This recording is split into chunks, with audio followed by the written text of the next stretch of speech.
என் முதற்கு நன்றியை தெரிவித்துக் கொள்கின்றேன். சென்ற கூட்டத்தில் பாடாலூர் பாலமேளையும் ஆலத்தூர் பாலமேளையும் அம்மாவிடம் ஒரு கோரிக்கை வைத்தேன். தற்பொழுது மிக விரைவாக அந்த வேலை நடந்து கொண்டிருப்பது என்பதை தெரிவித்துக் கொள்கிறேன். பாடாலூரில் இந்த பொங்கலுக்கு முன்னாடி அந்த பாலம் நடைபெறுகிற இடத்துல வந்து அந்த போக்குவரத்து வழி செஞ்சா பரவாயில்ல, டூலர் வராங்க அதை கட் பண்ணிக்குவாங்க, உண்மையில போவாங்க. அந்த வேலையை சிறப்பாக செய்வதற்கு நன்றி கூறுகிறேன். அது மட்டும் இல்லாம அந்த காலத்துல உரல் அப்படி இருக்கும், குழவி சுத்தம். இப்ப காலம் மாறி போச்சு, குழவி எப்படி இருக்கும், உரல் சுத்துது. எது எப்படி சுத்தினாலும் 2G 4G 5G வந்தாலும் அனைவருக்கும் விவசாயி தான் கஞ்சி ஊற்றணும். ஆனா இப்ப அது மாதிரி வந்து மாடு இல்லை, அது மாதிரி பரம்பரை மாடு நடக்க மாட்டேங்குது. நெல்லுக்கு நண்டோட, வாழைக்கு வண்டியோட, தென்னைக்கு தேரோட விவசாயம் பண்ணணும்னு விதி அந்த காலத்துல முன்னோர்கள் சொல்லிருக்காங்க.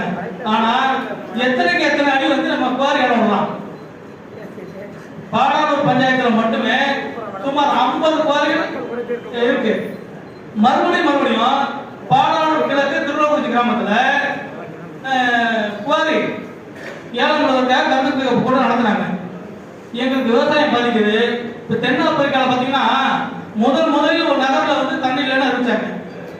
இந்தியாவில் இல்ல தமிழகத்துல பெரம்பலூர் மாவட்டத்துல திருவள்ளூர்ச்சியில மட்டும்தான் முதல் தண்ணி இல்லாத நகரம் ஆகும். அதற்கு காரணம் இந்த கிரஷர் குவாரிகள் தான்.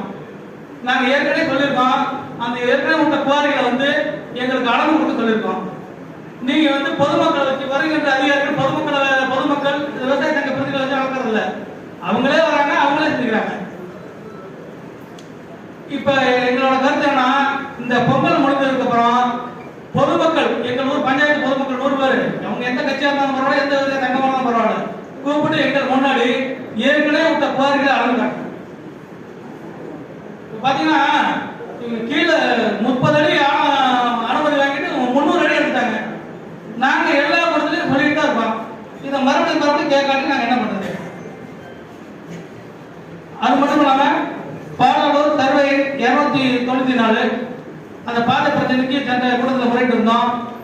தகவல் வந்தாங்க, வந்து சொல்லி அளந்தாங்க.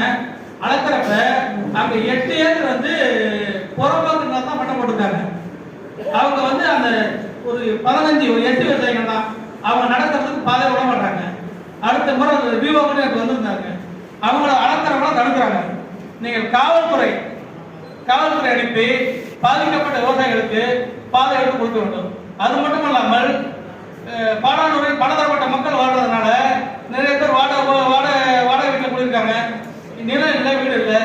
அங்க 15 ஏக்கர் மண்குவாரியோட சேர்த்து 15 ஏக்கர் அங்க இருக்கு. அந்த நிலத்தை நீங்க ஒரு தனிப்பட்ட ஒருத்தர் வந்து 8 ஏக்கர் வச்சுக்கிறதுக்கு, ஏன் எங்க ஊர் மக்களுக்கு நிலம் வளம் இல்லாத மக்களுக்கு ஒருத்தருக்கு 3 சென்ட் வந்து வீட்டு மனை பட்டா கொடுங்க. இதை கண்டிப்பாக கவனத்தில் கொண்டு எங்க ஊர் மக்களுக்கு வந்து வீட்டு மனை பட்டா கொடுங்க. நம்ம மாவட்டம் முழுதாக மே மாதம் வரைக்கும் ஒரு 8700 பட்டா கொடுக்கறதுக்கு நம்ம தாசில்தார் எஸ்எஸ் கொடுத்துருக்கோம். நீங்க ஆலத்தூர் தாசில்தார் அவர் சொல்ற இடத்துல பாருங்க, அதுல வந்து பட்டா கொடுக்க முடியும் அப்படின்னா அது வந்து ஆத்திரம்ல இருந்து முதல்ல எவிக்ஷன் பண்ணுங்க. அதுக்கப்புறம் அதை சப்டிவிஷன் ஸ்கெட்ச் ரெடி பண்ணி பட்டா கொடுக்க முடியுமான்னு பாருங்க. வாய்ப்பு இல்லை, நீங்க பாத்துட்டீங்களா? வாய்ப்பு கொடுங்க.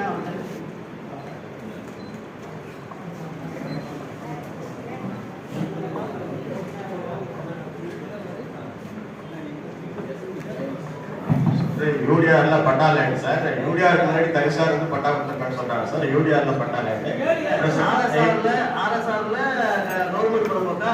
ஆர்எஸ் முன்னாடியே சொல்றாங்க சார். ஆனா இப்ப வந்து யூடிஆர் பிரகாரம் பட்டா லேண்டா இருக்கு சார். அது ஒரு 5 ஏக்கர் மட்டும் தரிசு இருக்கு, அதெல்லாம் அந்த பாதை எடுத்து கொடுக்கறதுக்காக சர்வே பண்ணிருக்கேன் சார். மீதி இருக்கிற லேண்ட் யூடிஆர்ல பட்டா எப்படி நம்ம யூடிஆர்ல வந்து பட்டா ஆயிடுச்சுன்னா அதை நம்ம வந்து ரிலீஸ் பண்ணோம்னா வேற யாராவது அந்த ரோடு இருக்கு, நம்ம எங்க டாக்குமெண்ட் வேற ஒருத்தருக்கு போயிடுச்சுன்னா நம்ம பண்ணி விட்டுலாம், நீ பண்ணணும்.